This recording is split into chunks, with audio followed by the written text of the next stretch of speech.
Hello, and thank you for joining me today. This is the very first edition of Trend Talk, an overview of art industry trends for the print-on-demand market. I'll be your host. I'm Jen Corbett. I'm the Director of Owned Art here at Sensaria. Quick note, though, if anyone has questions throughout this webinar, drop them in the chat. At the end of the webinar, I will do my best to answer all your questions.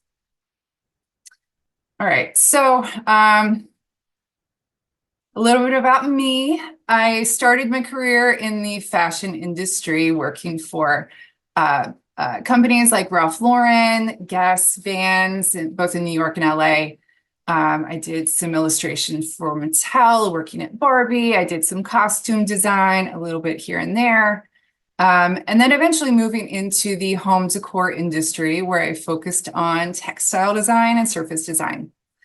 So I'm what you call a recovering fashion designer. I know there are a bunch of you out there, so I salute you in solidarity. But yeah, working in the home decor industry ultimately brought me back to my fine arts foundation, where I started painting again. In fact, I started at Sensaria as an in-house artist. So full circle to today. But we are here to talk about trends, so that's what we're going to do. So what are trends exactly? Why do we need to know about them? Why do we feel they are important? Well, ultimately, trends help us understand consumer behaviors. We need to create the right artwork at the right time, and understanding trends will help us do that.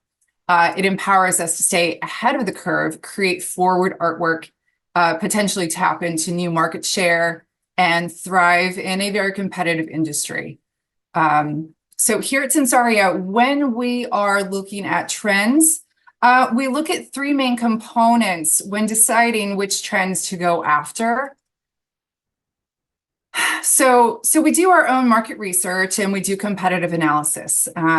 Pretty self-explanatory, but what we want to do is gather information to let us know if we're on target or if there are any gaps to fill in our assortments. Next, we look at AI and data because we're continuously looking at the newest technologies, and you can't have a conversation about technology without talking about AI. So we're constantly analyzing data to make sure we are on top of the latest and greatest out there. And last but not least, trend forecasting. So we work with several trend forecasting services to help us determine industry insights. Because, you know, home decor and other industries have effects on other industries, and we may not have that insight at our fingertips. So trend forecasting services do focus on that, and they help us guide in which direction we want to go. So all of these help us create appropriate content for us at Sensaria.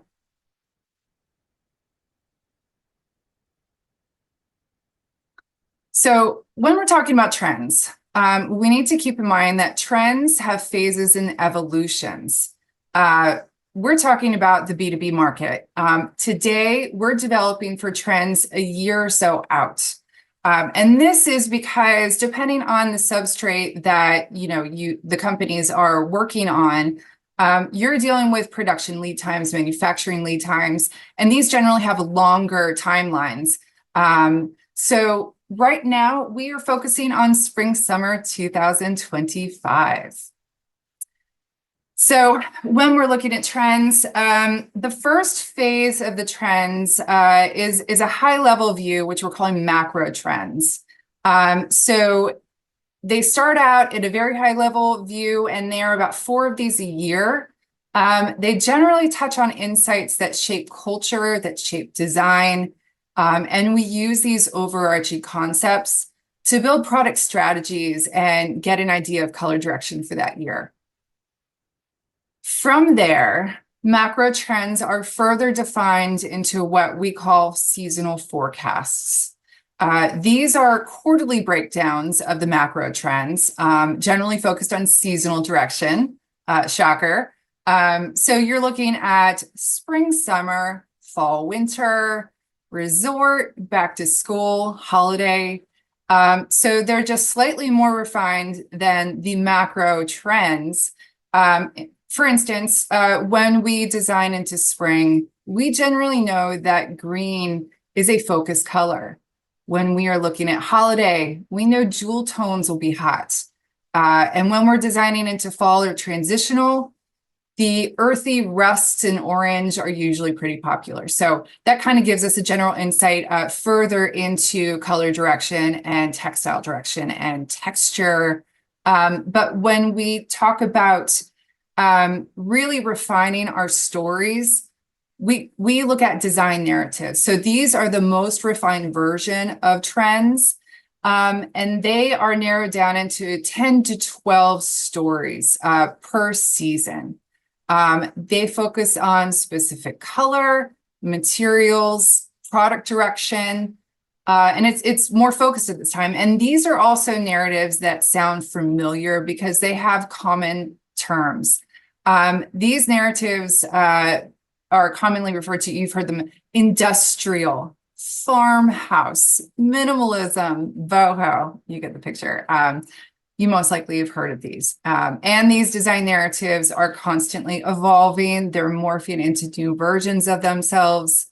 So we do track them season to season because we want to see how they progress over time too. So today, in today's webinar, we're going to look at 6 of these design narratives that here at Sensaria we have focused on for spring summer 2025. So this is an overview of the narratives that we're going to talk about today. We have a couple different stories. We've got a boho story, a retro story, minimalism, coastal, maximalism, and a traditional story. So we'll look at these 6 today. And yeah, let's kick it off. Our first one we're going to talk about today is the boho story. I'm calling this soulful craft. So this is your typical bohemian story, but this story is all about creating a collection based on personal travel, based on your heritage, based on culture. Vibrant colors and textures create a dynamic visual space. So here in this soulful craft story, you will blend vintage contemporary with bohemian elements. The emphasis here in this season is handcrafted, artisanal techniques. The consumer that is drawn to this story is environmentally aware. They want to focus on quality. They want the product to last long. They want to know that this is not fast-tracked. So here, and something to note about all of these stories as we go through them is that there are themes that we have seen. Handcraft and artisanal is one of those. So we're really focused on going back to the root and the techniques behind everything, because, you know, in a digital haven, a digital world that we live in, we want an escape from that, right? So you're going to see the influence of craft throughout all of these stories that we talk about today. So looking at color palettes in soulful craft, they are warm and earthy. Here we have pops of sunny yellow. We've got tomato red. Terracotta is still here. That's not going to go away when you talk about earthy palettes. But in spring, summer, days get longer. The temperatures get warmer. So the influence of that, it comes through in the color. So the pops of those oranges and that tomato red are really important here. When we're talking about iconography in this story, the new influence here, again, spring, summer, you're going to see sacral imageries like suns. You're going to see runes in a woodblock format. A lot of these are, you know, kaleidoscopic. The patterns are tiled. And a lot of the pattern work and the geometrics that you're seeing are going to have, they're going to evoke rays of the sun, imagery of the sun. So all of that is going to play a part in the pattern work that you're seeing for the soulful craft story. Folkloric motifs are really big here. Again, talking about artisanal techniques, you want to get to the root of it, right? So the folkloric motifs talk about the heritage, talk about artisanal culture.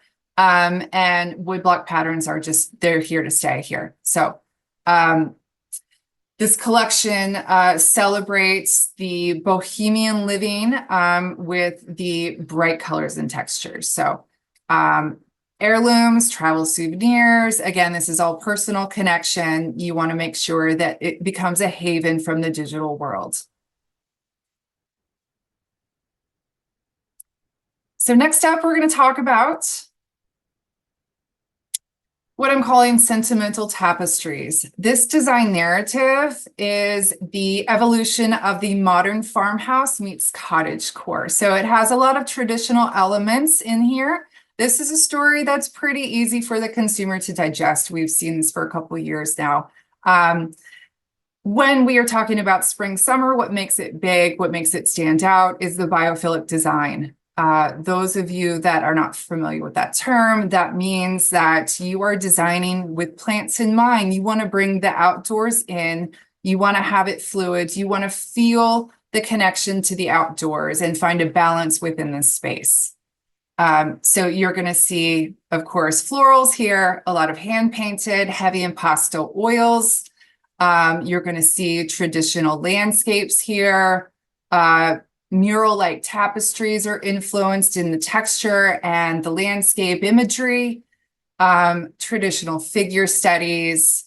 Birds they're coming back, the long-necked and silhouette. We've seen that for a couple seasons here, but what makes this different is the balance again between the traditional and the fresh. So you're going to see line work. You're going to see the birds in a silhouette form, in a woodblock form, actually. You're going to see equestrian and horse influence in this for icons, but not Western. This is very English, very equestrian. You're going to see vintage pets, dogs specifically, hunting dogs, circling around. Again, that nod to the English lifestyle. Butterflies are a big icon for the spring story. But what you want to do is you want to pair the classic Victorian aesthetics. You want to juxtapose that in contemporary styling. The colors in this story, they're muted, they're dusty, they're traditional, but they are not harsh. So if you're looking at this color palette on the side, you're going to see this dark, it looks black, but it is not. It's actually a washed black with a deep hunter green shade to it. So it's a green black. It definitely leans towards the warm greens. You want textiles to be jacquard, corduroy. You're going to see soft brushed leather. You want to feel luxurious and authentic here. If you're doing gallery styling, this is the story you want to do it in, because you want to see that vintage influence paired in the frame, in the imagery, and you can put that contemporary spin on it through that gallery styling. But yeah, here you can see the swan, seen a lot of swans coming out of High Point. Long neck birds and swans were pretty relevant there. So you can see the painterly clouds here in this landscape. This one is actually very mural-like and tapestry-like, but it's an image, you know, it's two-dimensional, but it has that texture. It evokes that feel of a tapestry. So again, going back to one of the themes I mentioned in Soulful Craft, the artisanal texture craft, authentic artisanal, true feel that makes it anti-digital. So very important here. Next up, we are going to look at the coastal story. I'm calling this Coastal Cabana. This story is fun. It blends nautical, it blends resort, it blends coastal in a modern and upbeat, fresh ambience with a poolside twist. So what makes this coastal story fresh is the poolside element to it. And you can't have a coastal story without the blues. Here in spring, summer, we're seeing vibrant blues. We're also seeing pops of the springtime orange, reminiscent of the Soulful Craft. You're going to see that tomato red make another appearance here, and sandy yellows. In this palette, even though you're seeing two similar colors from the Soulful Craft, it is paired with these blues and has a completely fresh look. So, yeah, so when you're looking at patterns in this story, you can see that the umbrella-inspired cabana stripes are big, awning stripes, Britain stripes, and like tides in fluid motion, you're going to see variegated stripes and dyes that have more of a calming, organic sensibility to them. And so you can look here at this image. This is a variegated stripe put into the image with a minimalist boat. But this is a really good reflection of this coastal cabana story, because you've got the stripes, you've got the blues, you've got the boats, but it's done in a very fresh way. So something else to take note here, the traditional nautical icons that you see, they do have a contemporary maritime twist. Again, the sailboats and boats have a minimalist feel. You juxtapose that with the very traditional sailboats. You're going to see crabs, you're going to see seashells, you're going to see lobsters.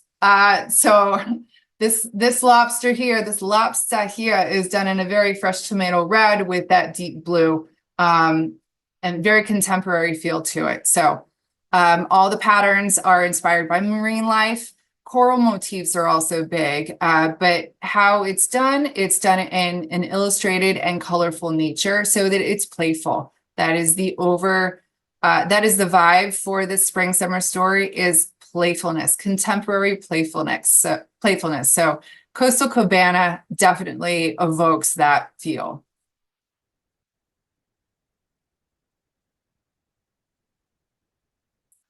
Our next story that I want to touch on is our minimalism story.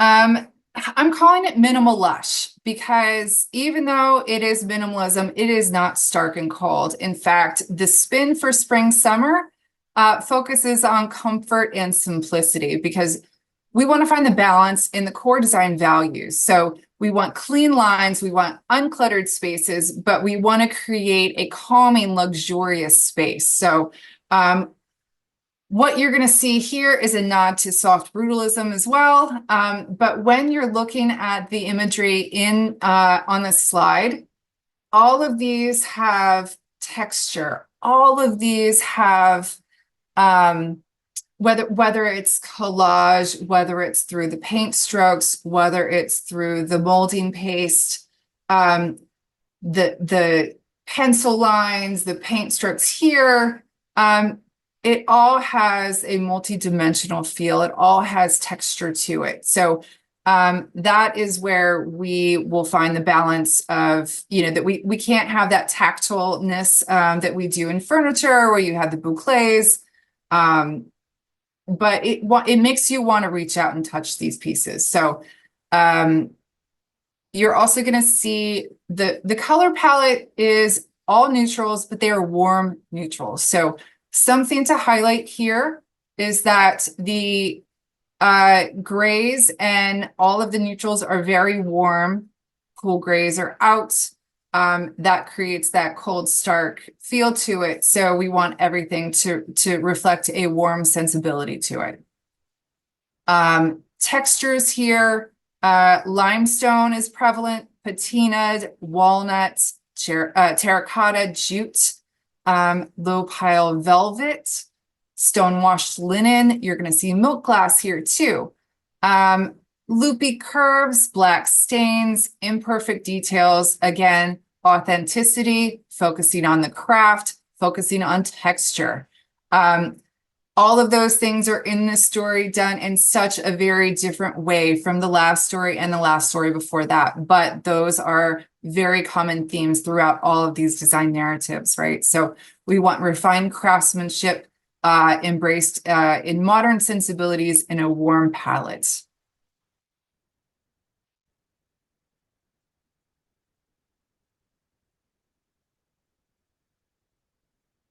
The next story that I want to touch on is called Dopamine Design, and it is the polar opposite of the last one, right? So this is the maximalism narrative. And this is generally the hardest story for consumers to digest because the colors are very bold, they're very vivid, they're visually indulgent.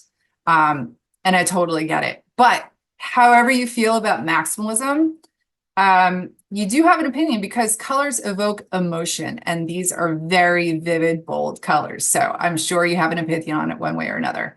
But in this spring summer maximalism story called Dopamine Design, the heavy influence here is modern masters, again, focusing on process and technique and traditional medium, because this is the anti-tech story, highlighting real artists and real art. Digital artists can create faux oil paintings all day long on iPads, and AI-generated robots can reproduce a Monet in minutes. But here, this story, we embrace the skills and the true craft and the true process that the artists are going through.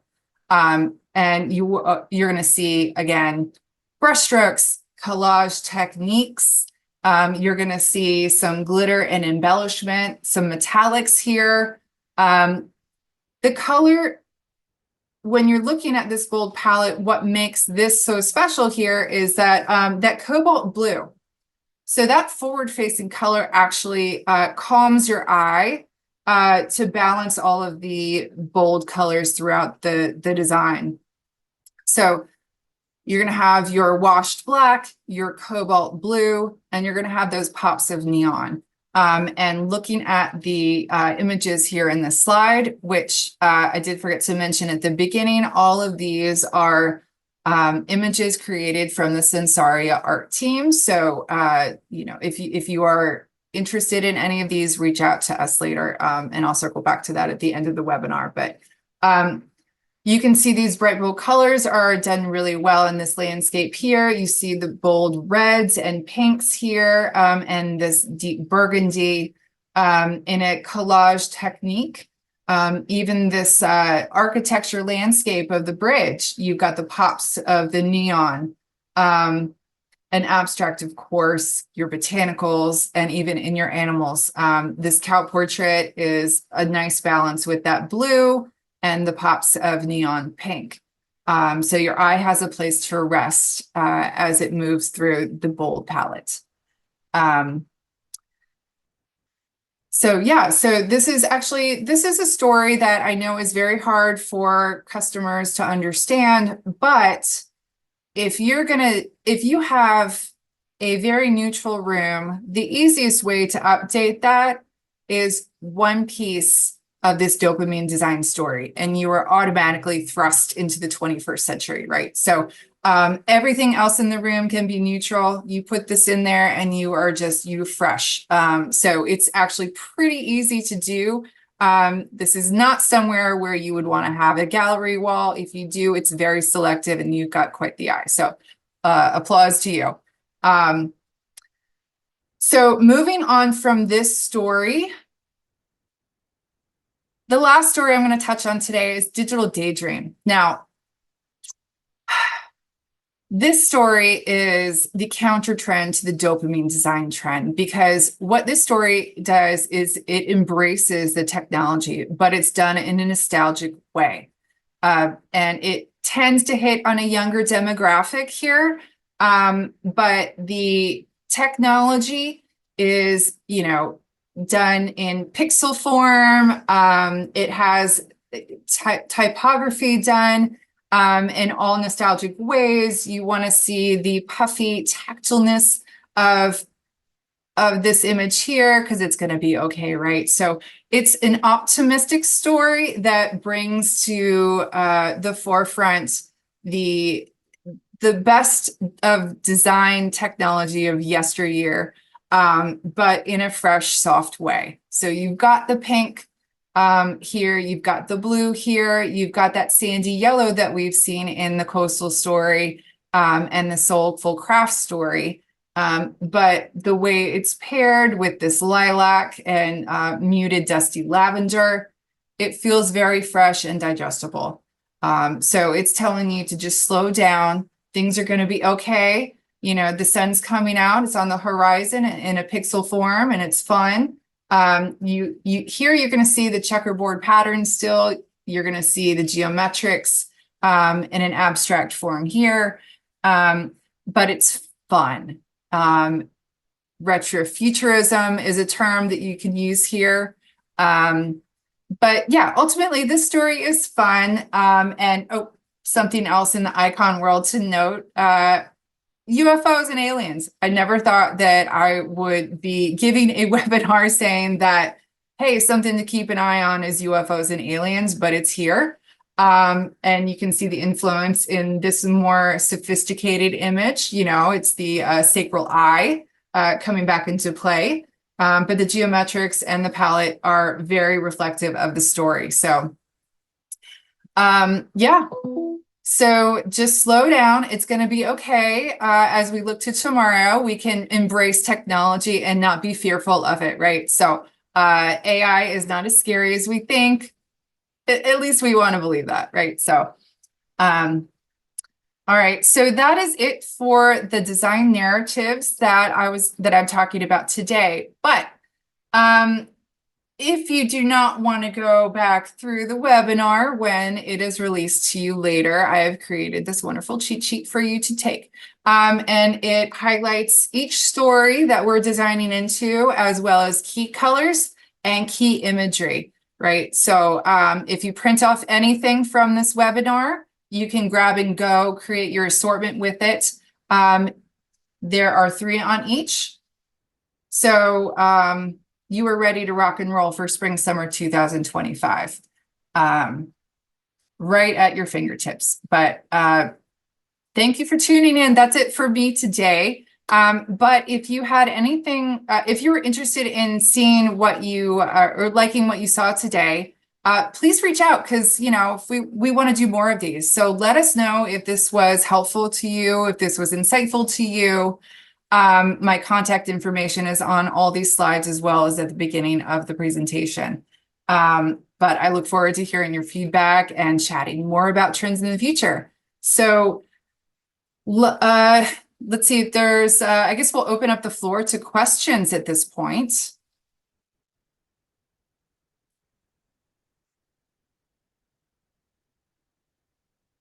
Does anyone have any questions? I'm not sure how I can actually see where those are, but Travis, are you out there? I don't see any questions, Jen. So maybe if you want to just use the last 3 minutes, any last thoughts that weren't covered in the webinar. Cool. Yeah. Well, awesome. No questions is good, I guess.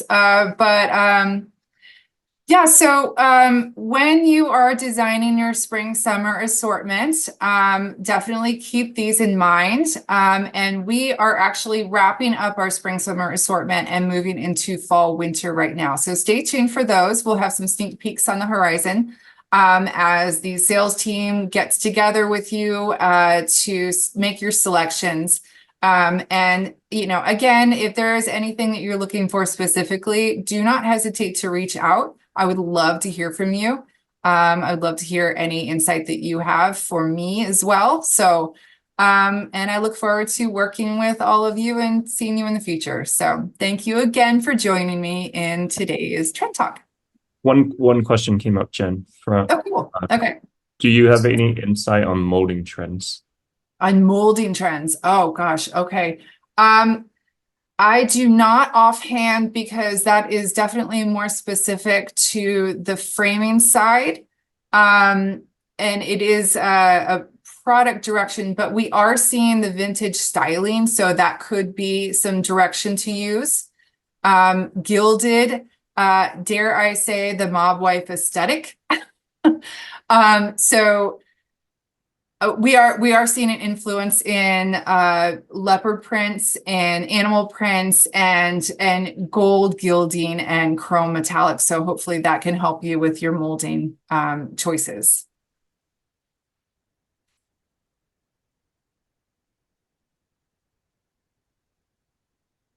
And then we have a comment, I believe, maybe micro fashion trend as bow-shaped gold framing. Micro fashion trend is bow-shaped gold framing. Okay, cool. Yeah, I mean, we're seeing a little bit of the bows in the market. Could be gold frames.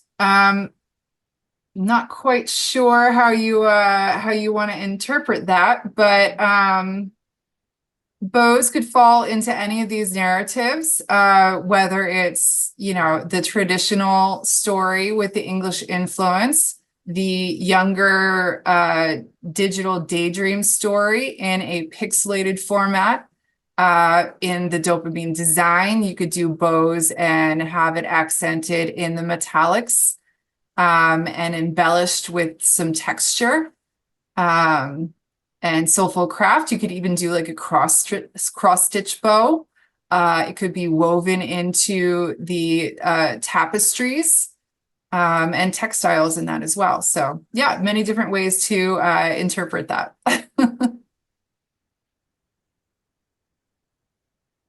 Okay, we're all set on the questions. It Oh, looks like sorry. One last one. Which category is best for flower arrangements? Would a minimalist, warm, neutral flower arrangement work in any stories? Of course, yeah.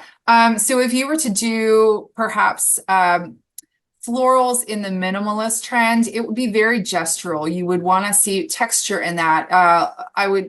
I would say like a liquid acrylic or a watercolor would be best for the application of that, but it would be very gestural because you don't want it to be too abrasive. You want it to just bring you a sense of calm.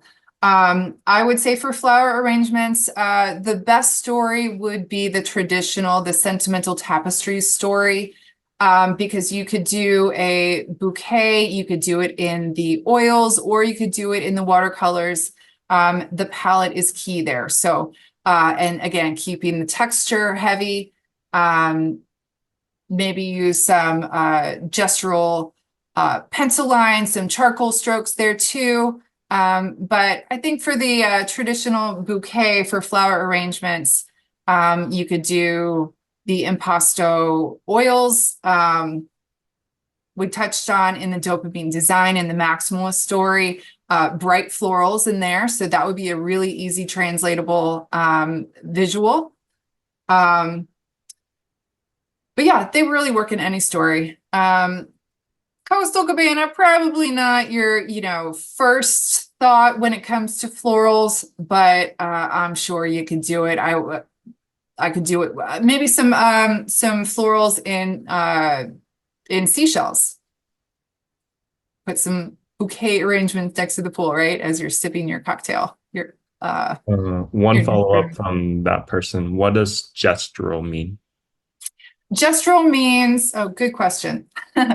It means that you are loosely interpreting the idea of the flower. So you are not doing a realistic interpretation of what you see. It's very loose. You use a lot of hand movement. If I was to do it in watercolor, it would be very big and bold. It would have you would see all of the bold lines there, the bold paint strokes. If you were to do gestural in a charcoal or a pencil and graphite, it would be quick. Gestural is quick. You do not want to have a very realistic, tightly rendered image. I hope that helps.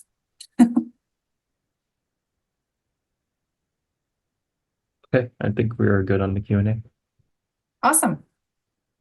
Cool. Well, yeah, if anyone has any questions, feel free to reach out at a later date. I'm around, and again, my contact information is there, but I look forward to seeing you guys in the future for perhaps another episode of Trend Talk. Again, I'm Jen Corbett. I'm the Director of Art here at Sensaria, and thank you for joining.